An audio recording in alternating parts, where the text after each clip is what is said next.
दादा नमस्ते. जिल्हा परिषद पंचायत समितीच्या निवडणुका लागल्यात. तुमच्या जिल्हा परिषद गटामध्ये हवा कुणाची? राव शिरगावडे. का बरं राजू शेटगावड्यांची? कारण तर इथून मग वारसा आहे त्यांना याचा म्हणजे राजकीय वडिलांच्या याच्यामुळं त्यांचं जमू शकतं. पण आता एकंदरीत तुमच्या जिल्हा परिषद गटात पाहता असं आहे पण काय आवाज चालू आहे की घराणेशाही नको आता. हा लोकांना वाटत असेल तसं, पण लोकांचा तिकडं कल जास्त आहे कुठं? राव शिरगावड्यांच्याकडं. पण त्यांनी जर पक्ष बदलला.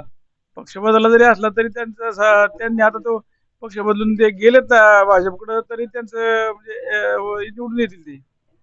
नाही निवडून येतील पण थोडस कुठंतरी सर्वसामान्य मतदार असेल किंवा शेतकरी वर्ग असेल यांची थोडीशी कुठंतरी भाजप या पक्षावरती थोडीशी नाराजी वाटते. याविषयी काय सांगता? नाराजी आहे. आता पक्ष कसा आहे, पक्षाने तिकीट दिलं म्हणजे त्यांना उभं राहणं गरजेचं आहे. आणि मग अनेक लोकांची अनेक मतं आहेत. आता कोण कुठं देतंय, कोण कुठं काय करतंय, याच्यामुळं ज्याच्या त्याच्या मनावर आहे काय करायचं ते ना. नाही पण हाच हाच जो मतदार एक विधानसभा निवडणुकीच्या वेळेस हम्म. भाजप या पक्षावरती तीव्र नाराजी दाखवली होती. हो. मग आता तुम्ही भाजपच्या पाठीमागे जाणार की भाजपच्या पाठीमागे नाही जाणार?